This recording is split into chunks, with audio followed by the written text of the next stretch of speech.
President Donald Trump on Monday escalated his efforts to undermine special counsel Robert Mueller's Russia probe, calling Mueller's appointment unconstitutional on Twitter and insisting he has the absolute right to pardon himself in the event criminal wrongdoing is unearthed.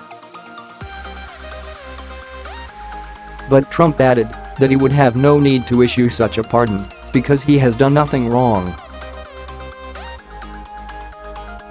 He wrote online that he will comply with the Mueller probe despite his concerns about its constitutionality because, he said, he is innocent of any wrongdoing.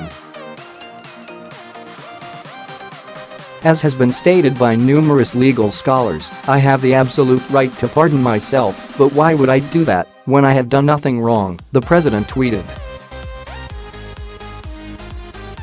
In the meantime, the never-ending witch hunt, led by 13 very angry and conflicted Democrats and others, continues into the midterms. The declaration followed the publication of a letter from the president's legal team making the same assertion. In a subsequent post, the president added, "The appointment of the special counsel SIC is totally unconstitutional. Despite that, we play the game because I, unlike the Democrats, have done nothing wrong." The president later corrected the spelling of counsel in a follow-up tweet.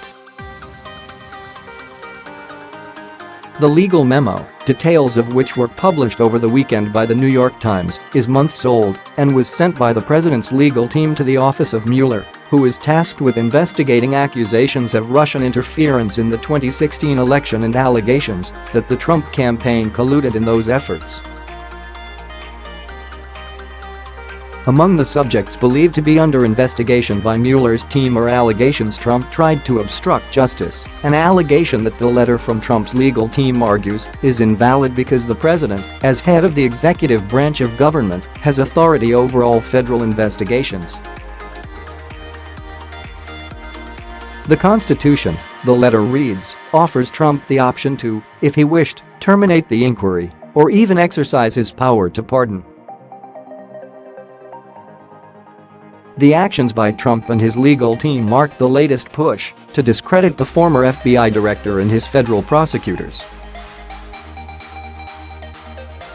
Attorneys for the president have repeatedly called on the probe, which Trump has blasted on Twitter as the greatest witch hunt in American history, to wrap up quickly. In recent months, Trump and his lawyers have challenged the probe on various fronts, claiming the special counsel does not hold the authority to compel the president to testify, suggesting the investigation will be meddling in the midterms and casting doubt on the origins of the Russia probe by alleging an FBI spy infiltrated the Trump campaign. He also has claimed the probe is driven by Democrats, despite the fact that Mueller is a registered Republican and was appointed by Deputy Attorney General Rod Rosenstein, another member of the GOP. Despite Trump and his allies' efforts, the investigation has shown no outward signs of slowing down. The president's Monday morning tweets sparked quick reaction from Democratic lawmakers who disputed Trump's assessment of his own pardon powers. Senate Minority Leader Chuck Schumer, DNY, shared a link back to Trump's original tweet and added, "Mr. President, you are 0 for 2 on the Constitution this morning, while Sen.Bob Casey, DPA, noted that Mueller's probe has secured guilty pleas or indicted 19 individuals and 3 companies, and that 3 former Trump aides have already plead guilty."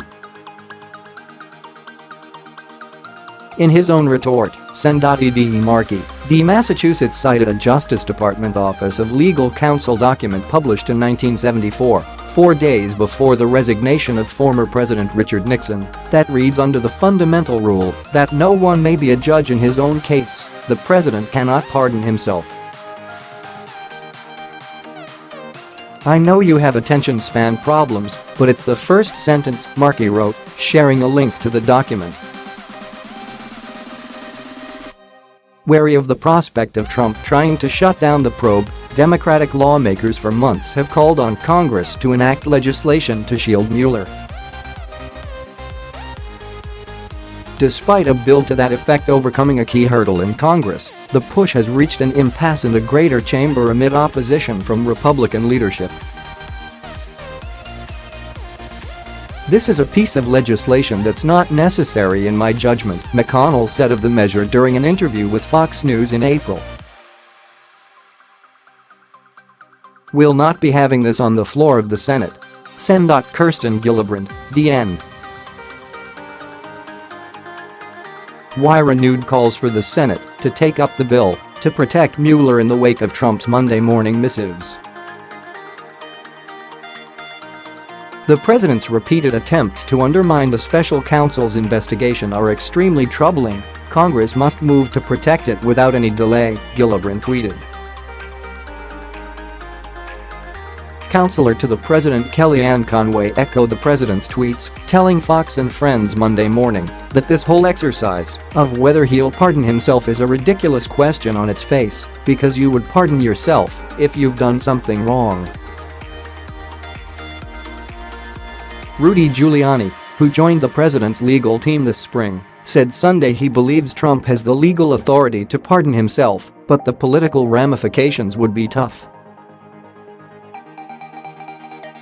"Pardoning other people is one thing. Pardoning yourself is another." Giuliani told NBC's Meet the Press that Trump pardoning himself would be unthinkable and probably lead to immediate impeachment.